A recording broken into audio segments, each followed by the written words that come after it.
Hello नमस्कार दोस्तों, आपके YouTube चैनल जी के भाई एम एस गौतम में स्वागत है। आज अपनी ये संविधान की दूसरी क्लास होगी, जिसमें हम संविधान की दूसरी क्लास में जो हमने राज्य तक पढ़ा था, राज्य के बारे में जानेंगे। उसके बाद हम संविधान की मांगे जानेंगे, किसने कौन सी मांग की थी। तो सबसे पहले अगर हम बात करें तो यहाँ पे हमने राज्य के बारे में समझा था। राज्य क्या होता है,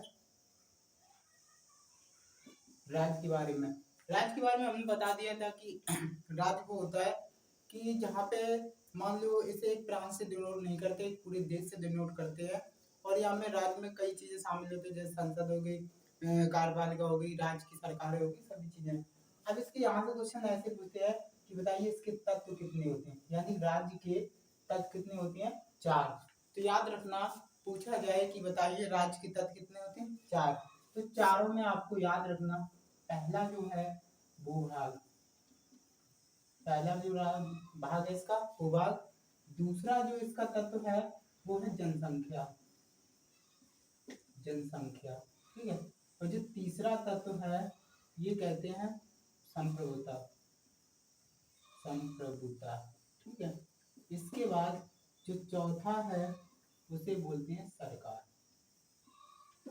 तो देखो, राज्य के 4 तत्व बताए गए हैं। पहले है आपकी भूभाग, दूसरा जनसंख्या, तीसरा संप्रभुता, चौथा सरकार। अब ये अगर चारों तत्व नहीं है तो राज्य क्या, राज्य नहीं माना जाएगा, मतलब एक देश नहीं माना जाएगा। तो सबसे पहले भूभाग क्या है कि भारत में अगर कोई भूभाग है, जैसे मान लो ये भारत का भूभाग है, ठीक है। तो ये भारत का पूरा भूभाग हो गया, जहाँ सरकार अपनी क्रियाएं संचालित करती है, सरकारों के द्वारा इस भूभाग पर कब्जा है, तो वो क्या हो गया, भारत का भूभाग। ये पहला तत्व हो गया। दूसरा तत्व जनसंख्या, यानी इस भाग पर जो भी लोग रहते हैं, और इन पे सरकारें अपने हिसाब से इन्हें चलाती है। जन समुदाय है उसे भी सरकार अपने हिसाब से चलाती है, तो उन्हें क्या बोलते हैं, सरकार बोलते हैं। संप्रभुता की बात करें तो यहाँ पे जब ये क्या है, ये आपका देखो बाहरी क्षेत्र दिख रहा है, ये सीमाएं हैं भारत के भूभाग की। जब भारत की बात करें तो ये जो बाहरी मामला है, बाहरी निर्णय, यानी बाहरी मामला, यानी किसी देश के साथ सीमा बढ़ाना या घटाना। इसके बाद इन जनसंख्या में होने वाले ये आंतरिक मामले। तो यानी जैसे धर्म के मामले में बात करें आंतरिक मामले में, और जैसे समाजवाद के आंतरिक मामले हो गए, और कई मतलब राजनीतिक पॉलिटिकल वाले मामले हो गए, ये आंतरिक मामले हो गए। बाहरी निर्णय जैसे किसी देश से संधि करना है, या किसी देश से मित्रता करना है, या किसी देश से युद्ध करना है, या कोई सीमा विवाद हो, ये कैसे होते हैं, बाहरी मामले। तो समझौता का मतलब होता है जब सरकार अपने आंतरिक और बाहरी निर्णय लेने में सक्षम होती है, उसे क्या बोलते हैं, समझौता। सरकार, आपको पता ही होगा सरकार क्या होती है, जो भी चीजें जो देश में रहती है, जिसके द्वारा सभी मतलब कानून लागू होते हैं, जिसके द्वारा लोग संचालित होते हैं, जिनके द्वारा सभी चीजें क्रम से होती हैं, उसे सरकार बोलती है। तो क्वेश्चन यहाँ से पूछे जाते हैं संप्रभुता से, इनसे तो कभी क्वेश्चन नहीं आता, लेकिन संप्रभुता से क्वेश्चन पूछ सकता है। अगर इसकी बात करें, इसका जो अर्थ है, इसका अर्थ है सर्वोच्च शक्ति, इसका अर्थ क्या है, सर्वोच्च शक्ति। अगर पूछा जाए जो संप्रभुता का अर्थ क्या है, मतलब इसका और भी अर्थ क्या होता है, याद रखना, यह है इसका जो अर्थ होता है, कोई भी देश जब अपने आंतरिक और बाहरी निर्णय लेने में सक्षम होता है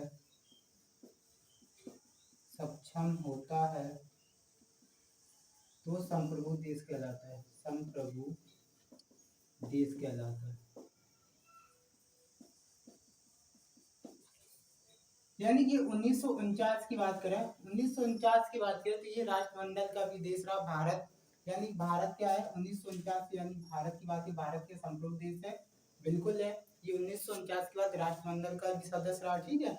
इसके बाद संप्रभुता यानी संप्रभुता की बात करें तो इसका प्रमुख पूछा जाता है, इसका सिद्धांत किसने दिया था। सिद्धांत पूछा गया एग्जाम में, तो एक व्यक्ति थे ग्रैनविल ऑस्टिन थे। इन्होंने क्या किया, इसका सिद्धांत दिया था। और संप्रभुता के प्रकार भी पूछ रहे कभी। तो संप्रभुता के देखो दो प्रकार होते हैं, एक होते हैं आंतरिक संप्रभुता और एक होती बाहरी संप्रभुता। अगर पूछा जाए इन दोनों की शक्ति किसके पास होती है, तो याद रखना सरकार के पास। तो देखो कभी भी पूछे एग्जाम में, राज्य के कितने तत्व होते हैं, 4 तत्व होते हैं, भूभाग, जनसंख्या, संप्रभुता, सरकार। इसके बाद यानी कि जब क्या होता है, कोई भी संप्रभुता का अर्थ होता है कि जब कोई, यानी कि यहाँ पे आ जाओ, संप्रभुता की बात करें तो इसका अर्थ होता है सर्वोच्च शक्ति, यानी जो भी देश उसके पास सर्वोच्च शक्ति होती है। अर्थ इसका होता है कोई भी देश जब अपने आंतरिक और बाहरी निर्णय लेने में सक्षम होता है तो वो एक संप्रभु देश कहलाता है। और इसका सिद्धांत पूछा जाता है, रंगीत ऑस्टिन ने दिया था।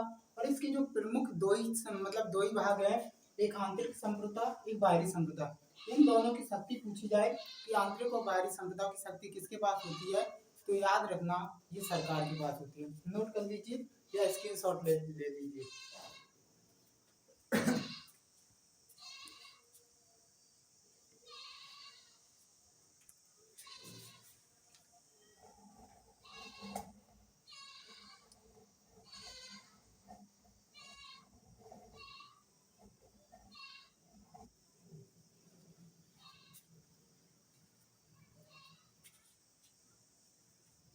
हो गया नोट, ठीक है,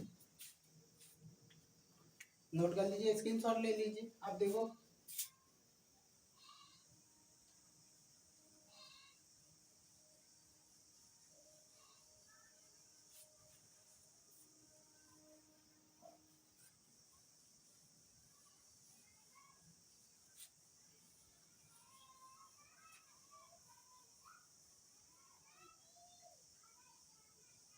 अगर और भी क्वेश्चन पूछ दिए जाते हैं एग्जाम में, पूछे गए यहाँ से, आपके यूपी पीसीएस में भी पूछे गए, कई एग्जामों में यहाँ से क्वेश्चन पूछे गए। अगर पूछा जाए आंतरिक संप्रभुता, ठीक है, इसके बाद दूसरी है बाहरी संप्रभुता,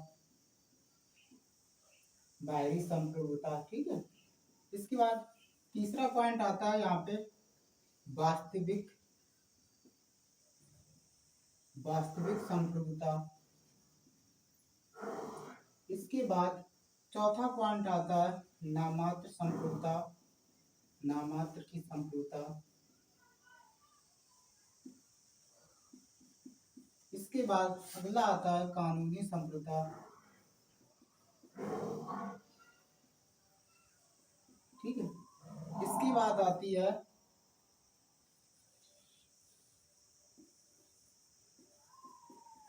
लोक संप्रभुता। तो इन सभी में पूछा जाएगा इनकी जो शक्ति है, ये शक्ति किसके पास है। ये सबसे पहले एग्जाम में पूछा जाता है, आंतरिक संप्रभुता, बाहरी संप्रभुता, वास्तविक संप्रभुता, नामात्र की संप्रभुता, कानूनी संप्रभुता और लोक संप्रभुता, ये किसके पास है। तो सबसे पहले देखो आंतरिक और बाहरी की बात करें तो ये सरकार के पास इसकी शक्ति है।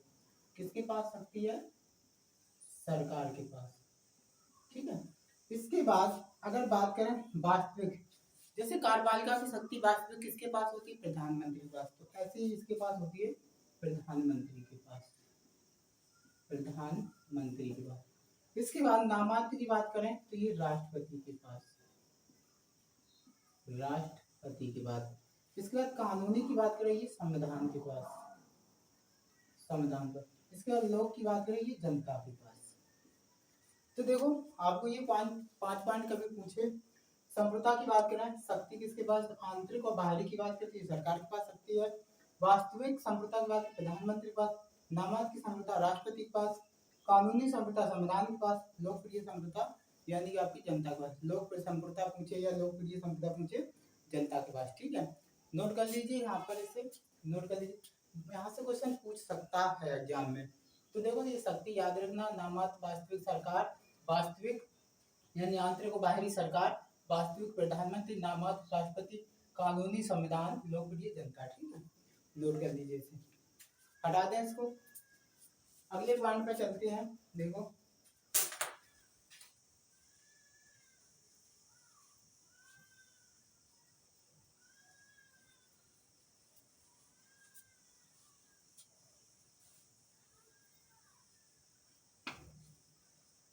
अब अगला टॉपिक होगा अपने संविधान यानी संविधान का निर्माण।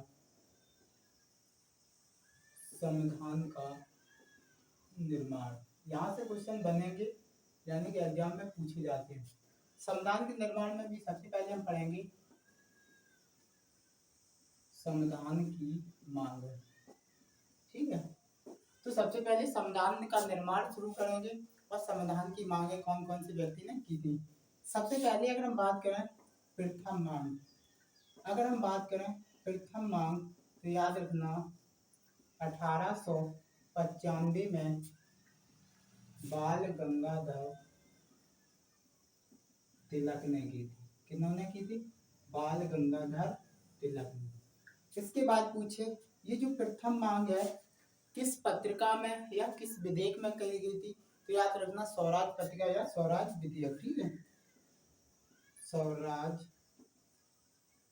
पत्रिका या स्वराज विधेयक। ठीक है, इसके बाद याद रखना अगला पॉइंट यहाँ से पूछा जाता है कि प्रथम मांग में ही जो बाल गंगाधर तिलक थे इन्होंने मौलिक अधिकारों की मांग की थी।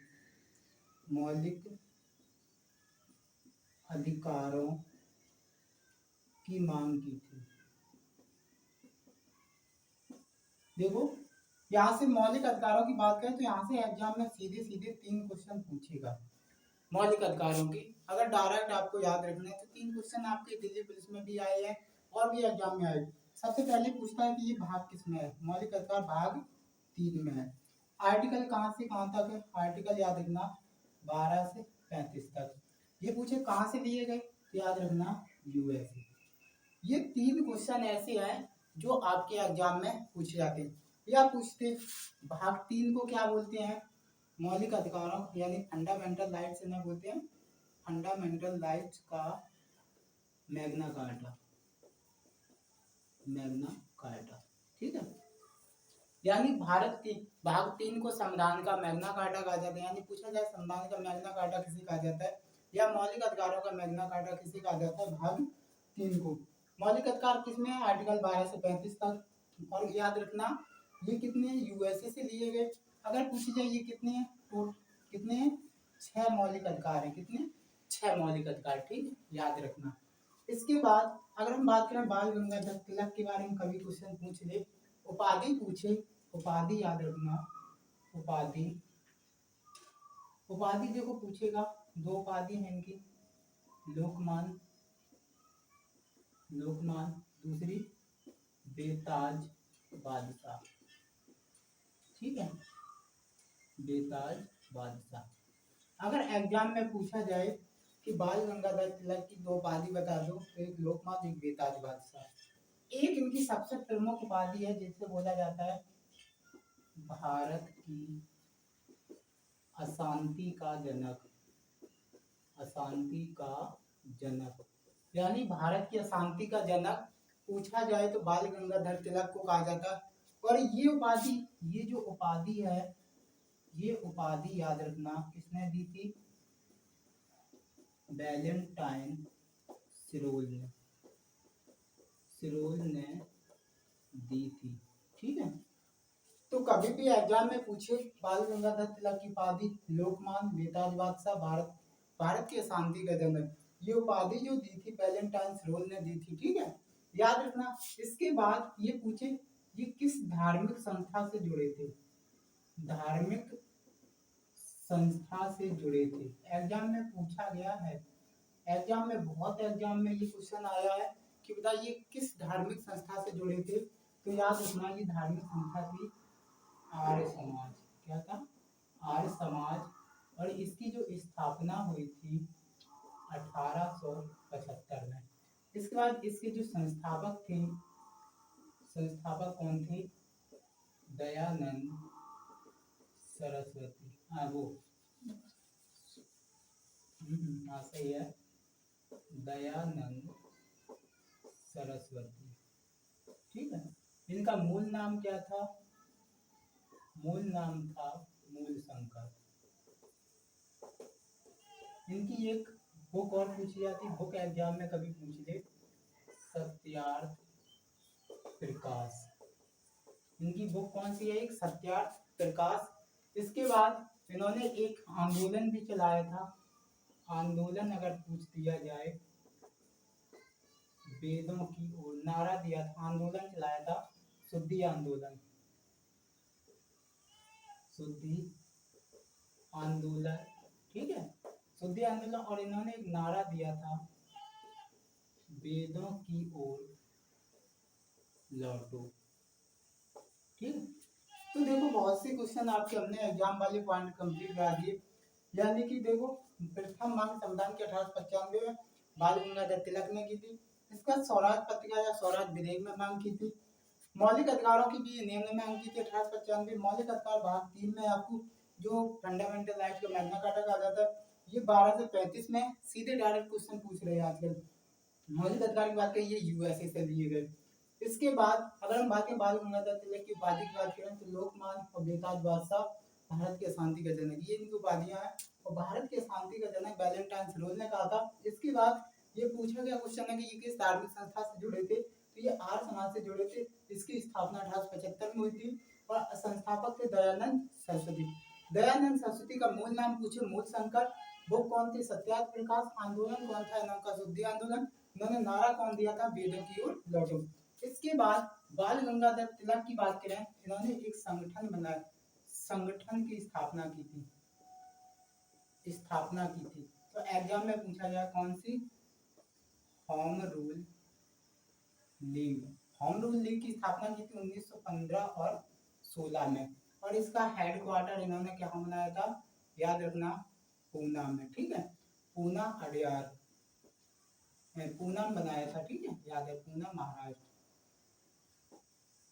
इसके बाद अगला पॉइंट इसका, इन्होंने प्रचार किसमें किया था? याद रखना, केसरी पत्रिका में। ये किस भाषा में थी? मराठी भाषा, मराठी में। और दूसरी थी मराठी पत्रिका, मराठी पत्रिका, ये किस भाषा में थी? अंग्रेजी भाषा में। ठीक है, तो देखो बाल गंगाधर तिलक की बात करें, इन्होंने संगठन की स्थापना की थी जिसका नाम होम रूल लीग है। 1915-16 में थी। हेडक्वार्टर पूना बनाया था इन्होंने। और प्रचार प्रसार यानी याद रखना, एक केसरी पत्रिका थी, एक मराठी पत्रिका। अगर इसी संगठन की स्थापना होम रूल लीग की बात करें, तो ये एनी बेसेंट ने भी की थी। एनी बेसेंट, एनी बेसेंट ने भी की थी। और इन्होंने हेडक्वार्टर कहाँ बनाया था? अडयार, मद्रास में। कहाँ बनाया था? अडयार, मद्रास में। ठीक है, तो ये क्वेश्चन आपके जो एग्जाम में सबसे ज्यादा बनते हैं, वो यही क्वेश्चन बनते हैं कि बाल गंगाधर तिलक ने 1895 में प्रथम मांग की थी। और याद रखना स्वराज विधेयक या स्वराज पत्रिका में की थी। और याद रखना इन्होंने मौलिक अधिकारों की भी मांग की थी। और आर्टिकल भाग 3 में मौलिक अधिकार है, 12 से 35 आर्टिकल है। इसके बाद यूएसए से लिए गए। आर्टिकल भाग 3 को फंडामेंटल राइट्स का मैग्ना कार्टा कहा जाता है। इसके बाद बाल गंगाधर तिलक की उपाधि पूछे, लोकमान्य बेताज बादशाह, भारतीय अशांति का जनक। और उपाधि है वैलेंटाइन सरोज ने ये दी थी। इसके बाद ये धार्मिक संस्था आर्य समाज से जुड़े थे। ठीक है, एक क्वेश्चन और याद रखना, वैलेंटाइन सरोज ने ही आर्य समाज को भारत की अशांति की संस्था कहा था। ये भी क्वेश्चन याद रखना, नोट कर लो।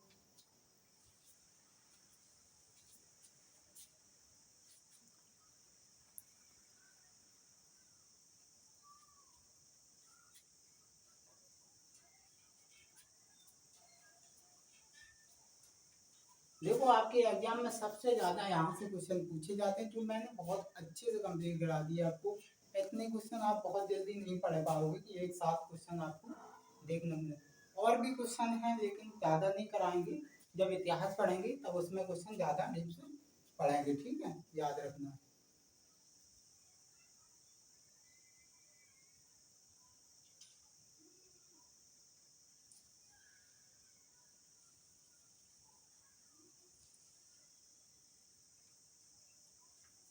चलो अब हटा दे इसको। ठीक है, नोट हो गया होगा, स्क्रीनशॉट ले लो, खत्म हो जाएगा जल्दी।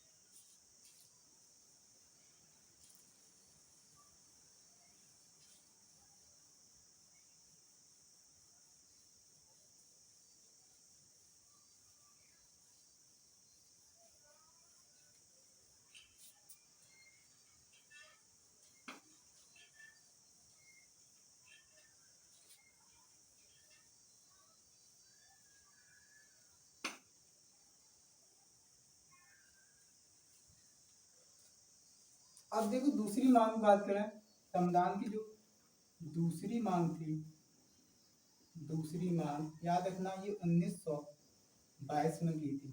ठीक है, संविधान की जो दूसरी मांग थी वो 1922 में की थी और महात्मा गांधी जी ने की थी।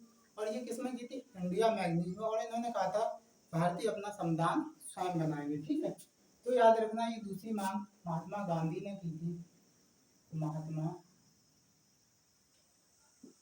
गांधी ने की थी। ठीक है, इसके बाद याद रखना इंडिया मैगजीन में, इंडिया मैगजीन में ये महात्मा गांधी की पत्रिका थी। याद रखना महात्मा गांधी ने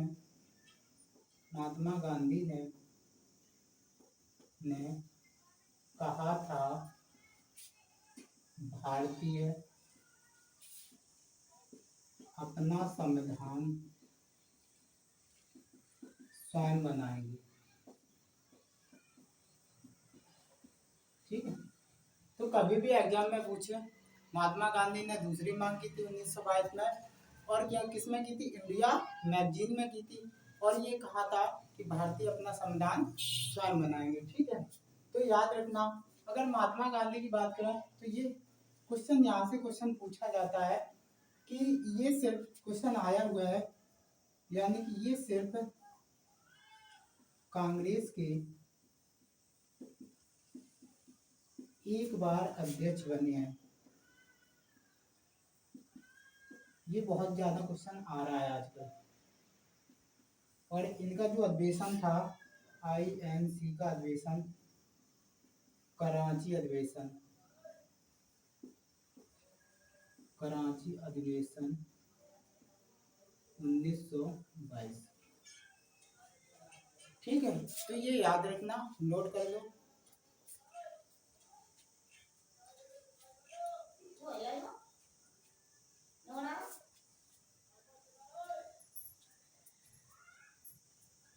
हाँ,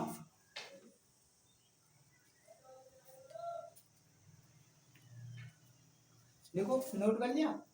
दूसरी मांग 1922 में की थी और ये महात्मा गांधी ने की थी इंडिया मैगजीन में। और महात्मा गांधी ने कहा था भारतीय अपना संविधान स्वयं बनाएंगे। ठीक, ये क्वेश्चन हर बार पूछा जा रहा है आपसे, इसीलिए ये लिखा दिया।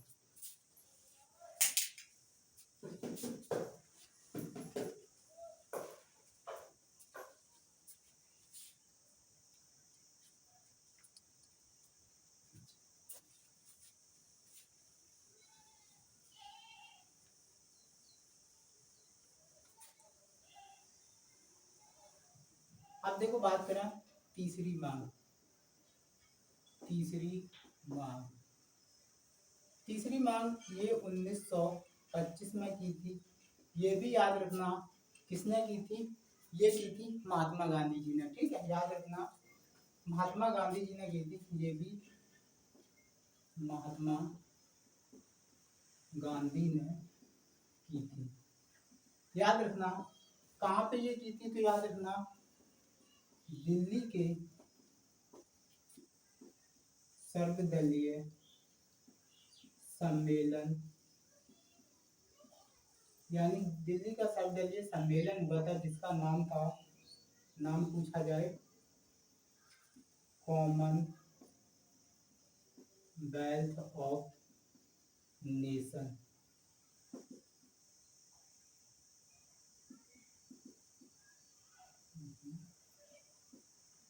नेशन, ठीक है, यानी कि ये एक सम्मेलन था, सर्वदलीय यानी सम्मेलन था जिसमें जिसका नाम था कॉमनवेल्थ ऑफ नेशन। इसमें याद रखना महात्मा गांधी ने, महात्मा गांधी ने संविधान का, संविधान